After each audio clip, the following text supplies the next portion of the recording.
Okay, we're in Turnerville, Georgia today, and it's February, let's see. Why won't my phone turn on, John? What'd you do to my phone? Right, yeah. Today is, I know today's the 26th. He broke it. Today's Penelope's birthday. Okay, what is it, 26th? February 26th. 26th, February 26th, okay. And today, for us, is the first real day of beekeeping. We've been poking at the bees all winter, giving them sugar cake patties and fondant patties and oxalic vaporization, but today we begin to go into every brood nest and really doing an inspection. We're going to do a lot of equalizing. Smaller colonies will receive frames of sealed, hopefully hatching brood from the larger colonies. These particular yards we're going into today happen to be all pole line queens, POL, from Louisiana, and I expect that some colonies will have more brood than they need. All of these single-story colonies have an inside feeder in them, which actually just leaves them with 8 frames for bees, and that's kind of a small amount. So that's part of what this equalizing is all about. Not only can we equalize within the same yard, but we actually have some brood hauling boxes on the truck. It's just a deep box with some big feet and screen bottom boards so they won't overheat, where we can actually move brood on to the next yard. I know we've got a few small colonies in the yard we're going to visit next, so I'm not afraid to take brood away from this yard if there's not enough places to equalize with it. The maple trees, by the looks of them, have been open for 10 days in this location. I don't think we're going to experience any robbing because the maples are doing well, and it's a fairly warm day. It's getting into the 60 degrees Fahrenheit today. We've got sugar syrup on the truck. This is the first day for sugar syrup. You can feed sugar syrup in cooler weather, 40 degrees, 50 degrees Fahrenheit, but I don't like to do it. I've shown us doing it. But now that we got a few days in the 60s, I feel comfortable feeding sugar syrup. We won't be feeding any more fondant patties this season. We're done with that. In fact, we got a bunch of, I'm sure we got a mess remnants in these colonies that we have to clean up, paper and plastic from the fondant patties we've been using all winter. We're using 1-gallon buckets. I don't think we're going to find any colonies that are literally starving to death, but I'm pretty sure we'll find some that are getting pretty low on food. And if they're really low and they're fairly substantial, we'll give them a 1-gallon bucket on top and a 1.5-gallon inside feeder at the same time. We won't be back to this yard probably for 2 weeks. This yard is actually scheduled to be split in about 3.5 weeks from today, so I hope they're in good enough shape for that. I believe they are. I'm saying that without having looked at them for a while.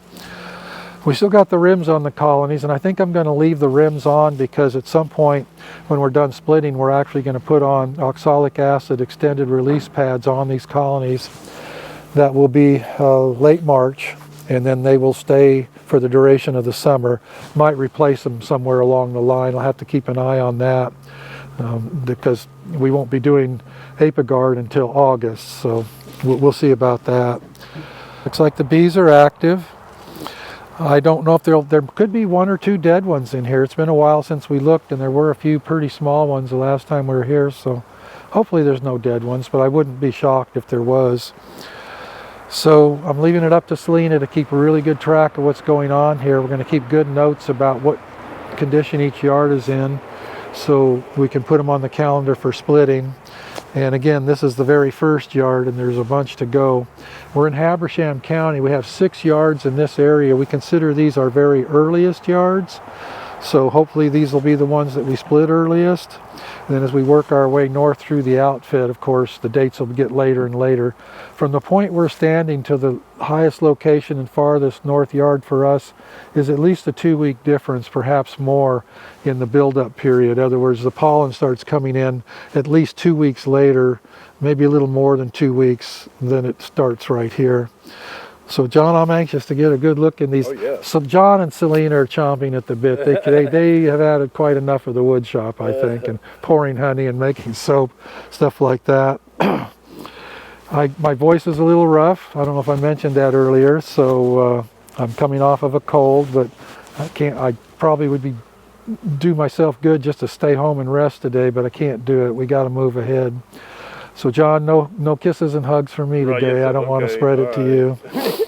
I'll try not to sneeze in your face or anything, but Okay. we got to move on, sick or sir. not. Yeah, we don't have time for all this. You got any questions, John? No, no. Do you have any? Yeah, I got lots of questions. Okay. Yeah. First, sugar syrup. I should talk about that a moment. We're using 1-to-1.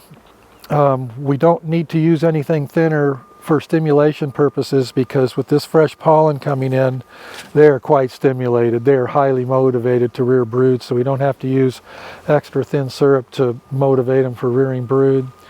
We could go thicker, but I don't think we need to because honestly I don't expect to see many on the verge of starving, and we will have that double feeder situation with the 1 gallon and the 1.5 gallons.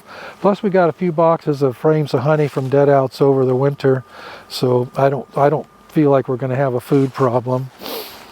Well, I'm anxious to do this. Yeah. So let's keep our fingers crossed. We see some good stuff. Okay. Yeah. All right, good deal. Okay. Let's see that. Show that. Okay. First frame, first colony, loaded with pollen. It's got, let's see, hold it at this angle. So you got yellow, and you got, I see maple, and something else. I don't know what that really bright yellow is. Loaded with pollen, even a little bit of red. That would be henbit if it's red.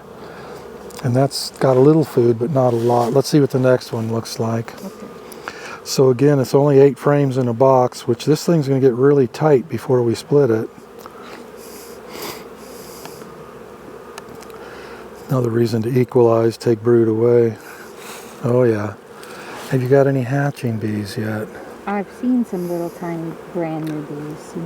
Yeah, okay, we got hatching bees, so this thing's on its way up as far as population goes. Look at that. Okay, let's look at a couple frames. Although I'm sure they all look kind of the same.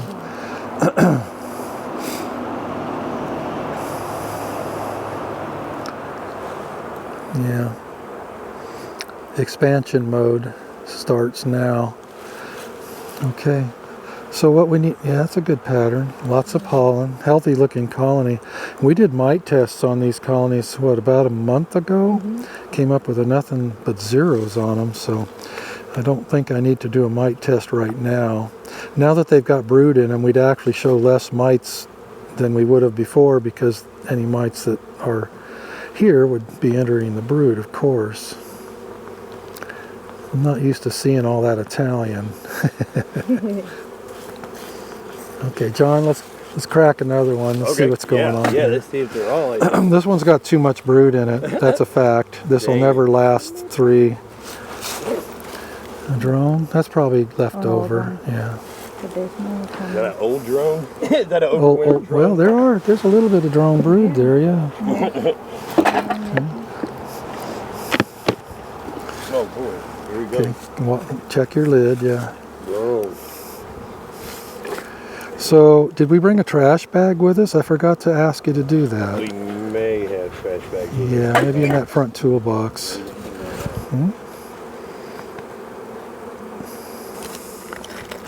Of course, if we see a queen, we mark it.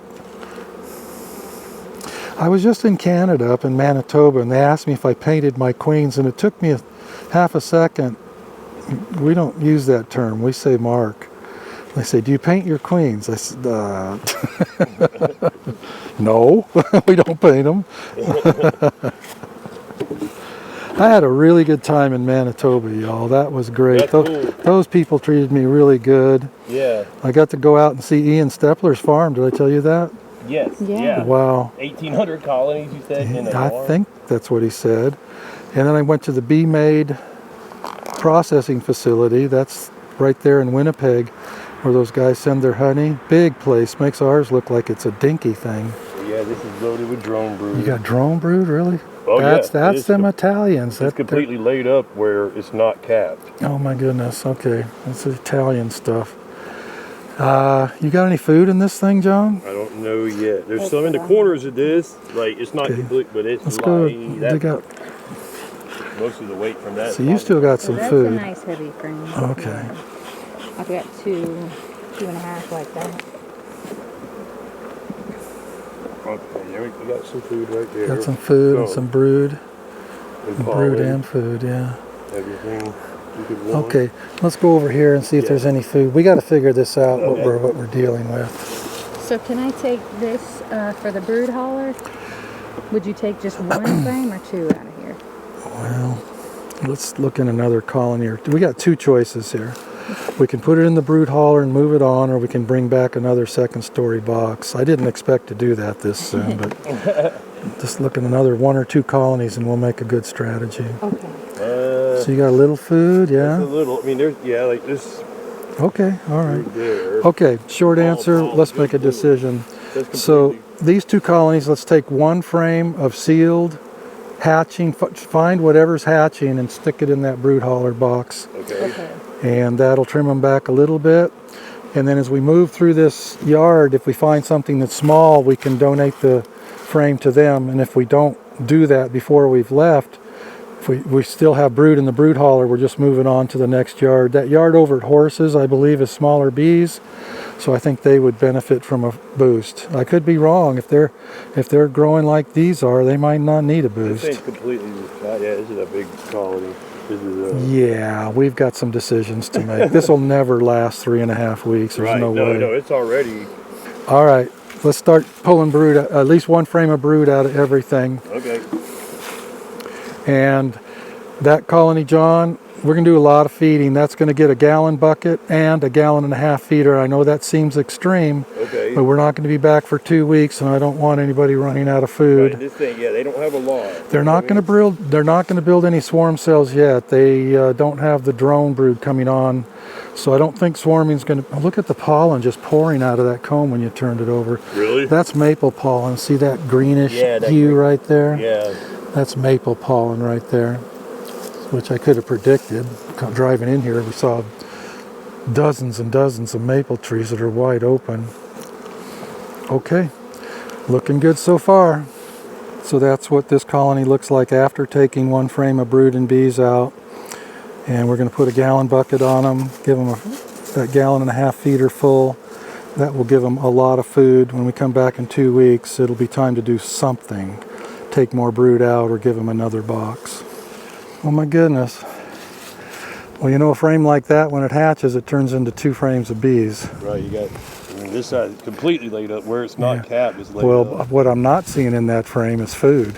How's that colony on food? It's actually got food. Okay. It does. It's got like 2 frames of food in the back. Okay, first time using this handle for this season. I like to give them a little WD-40 on that little plunger rod there. Actually, it's helpful to do that every couple yards. Keeps that lubricated in there. There's some chemical resistant type O-rings in there. They do fine with WD-40. So the brood haulers are filling up. John's checking for the queen in that frame of brood. They won't leave here completely full. We had 1 small colony. We had 2 small colonies actually that took a little boost. Somewhat unexpected is we had 3 queenless laying worker. We always expect to see 1 here and there, but 3 in 1 yard seems a little excessive, but who knows what the next yard will look like. Maybe it'll have none. All in all, the end colonies are looking just like the ones in the beginning. So bottom line is we had 3 laying workers and 2 small ones that needed to be boosted. The rest looked like this. Very nice, actually. You gonna take a frame out of there? Yes, I am. Yeah, oh, there she is. I gotta admit, you know, it's a lot easier finding these queens than it is those dark Caucasian and Carniolan. Yes. Yeah, that yellow just sticks out. Yellow helps a lot. Okay, all in all, not a bad yard. So we've renewed our strategy. After going through the whole yard, this is what we're going to do. You can see that not all of them got a gallon bucket. They all got the inside feeder. A few did not get a bucket. And these guys are going to be tight in 2 weeks. So I think what we're going to do, we're going to come back in 10 days. We're going to take that 1.5 gallon inside feeder out. We're going to put 2 drawn empty comb in there to give them more room. Give them a 1 gallon bucket of feed back.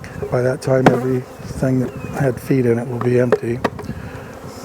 And then that will buy us another 1.5 weeks, and then it'll be time to split.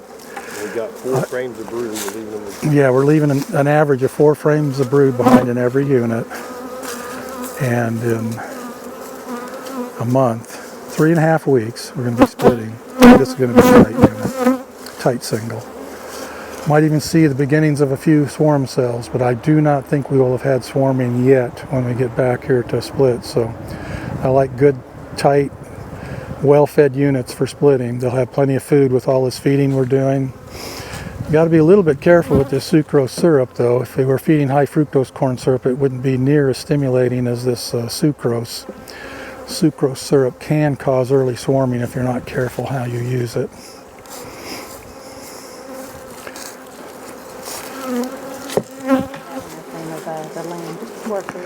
Yeah, the laying worker, we're just spreading it around amongst the strong colonies. 1 frame each. They'll take care of it. They'll clean it out, relay it, clean it up. Bees have been pretty gentle today. Yeah, I'm getting stung a little. You getting a sting or two? Okay. Bad. I just got stung as you were saying.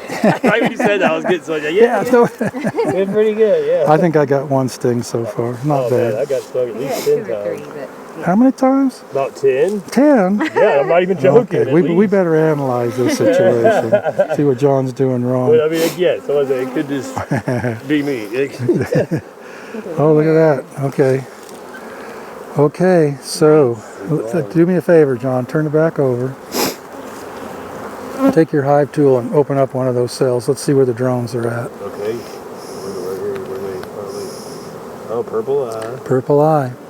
So what you will hear and what you will read is that once you see drone brood that's purple in the purple eye pupa stage, those drones will be mature enough to mate if you were to graft today or do a walk-away split or whatever. But I don't entirely go along with that rationale because that's just the first drones of the season. Most of these colonies don't have any drone brood. I would wait until I saw hatching drones before I started grafting because I want to make sure that we don't just have mature drones, but we have a bunch of mature drones. I think that's one of the biggest mistakes that some of the southern producers make. Of course, they're just trying to meet demand. Everybody wants those really early queens, but I think some of the supersedure that people experience with the very earliest queens are because they didn't mate properly. You can get a queen that's mated with 1 or 2 drones and she has a great pattern, but the bees sense that there's something wrong. It's called polyandry. It means where a female of a species mates with multiple males and has their offspring, and that's what bees do. Got a really good video that I did with Keith Delaplane on that subject. I'll put that as a link at the end of this video. It's worth watching. Sounds like a boring subject, but it's actually kind of nice to hear Keith's take on it. Yeah, they came with it. We've had it for like a year and a half now. Okay, these are what our brood hauler boxes look like. There's nothing special going on here. It's just a standard deep box. We staple on a 3/8 strip all around the bottom of the box to add extra bee space. And turn that up, John. And then we staple on 1/8" hardware cloth on the bottom. You could use metal window screen, but the 1/8" hardware cloth is more durable, probably allows more air. And then if it's warm weather, we'll actually make a lid with hardware cloth so they can have double ventilation. It's not that hot right now, so it's a non-issue. We just put one of these flat lids on there. They'll travel from yard to yard with no problem without overheating. In summer, we'll make a rim with a screen on top if we have to move brood around later. So, and this one's leaving here with some brood in it. Yeah, we got 7 frames going to the next yard. Every year we have some overwintered nukes. This year's no exception. Sometimes we have hundreds. This time we've got a few less than 100. And they're all spoken for. Got a man in North Carolina that'll take some, and then whatever's left, the University of Georgia wants to used for some sort of research study. These were late summer queens. Even the single story boxes are a nuke. We ended up using some singles, but it's still a nuke in there. And both those customers have called asking when they can get their nukes. It's just the end of February right now, so I think we can have them for them early next week. Won't be less than a week from today. We brought a little brood in here. We're going to see if anybody needs a boost to be ready on time. The advantage of an overwintered nuke is that you have it, 4 or 5 weeks earlier than a spring nuke in our area, so you can grow it, split it, do whatever. I like to see overwintered nukes go to experienced beekeepers though, because an inexperienced beekeeper, we get a lot of calls saying the nuke's swarmed. They don't know how to handle them. These are basically a small colony, rip-roaring and ready to go. We brought a little brood with us, so we might do a little boosting. I really want to get them in good enough shape to sell next week, so they'll be out of our hands. We'll go over there and see what those guys are finding. I've got about 3 frames of brood right here, and then 2 mostly empty combs on the outside. They have food on this side, but this side's empty, and this one is mostly empty. So What do you got? What do you got, John? About 2.5 frames of brood and hardly any food. Okay. Let's give them a gallon bucket. Okay. Do you want to knock them back at all, or you want to let No, them stay they're just the fine. I size think they are? if we can get a gallon bucket in them over the next 7 to 10 days, they'll be ready to go. Okay. I just don't want to ship them off with no food in them. Yeah. A gallon should swell them up and make them look really good. Okay. Okay. You can take the rims off. We don't need the rims anymore for Okay. this purpose. Also, we got that brood on the truck. If you think something's not quite there yet, we can add a frame of brood. Okay. No, this is a good But solid. 2.5, 3 frames of brood, I think that's fine. In 10 days, they'll have a few more bees than they do now, Okay. and they'll be ready to sell. So, when you put the bucket on, I don't know who's going to do the feeding, but let's make sure there's plenty of open holes in the caps. Yeah. Okay. We don't need just 3 or 4 holes. We need like 8 or 10, so they'll take the syrup fast. Oh, okay. Okay, this yard was okay. We didn't lose any. We had to do a little Robin Hood beekeeping. We had 4 or 5 that were a little too small. We had 4 or 5 that were a little too big to make it 10 days. So we take a frame of brood out of the big ones, give them an empty comb, give them something to do for 10 days. And then the little ones, of course, we would give a sealed brood or hopefully hatching brood, and I think they'll be ready in 10 days. So we've got 2 more yards just like this, full of nukes, and hopefully they'll all be gone in about 10 days.